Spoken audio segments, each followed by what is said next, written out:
Let me tell you something important. Not everyone is going to be proud of you.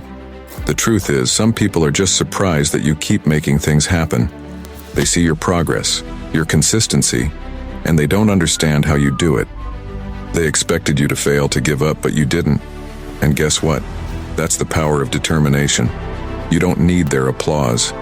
You don't need their approval. What you need is the belief in yourself, that burning desire to keep pushing even when no one else believes in you.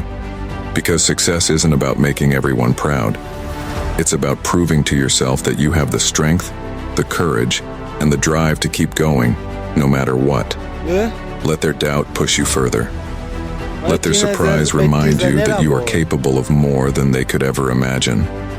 The only person you need to impress is the one staring back at you in the mirror. So, keep going, keep pushing, and keep making things happen. You're unstoppable. Ngqondane nekuthiwa slow.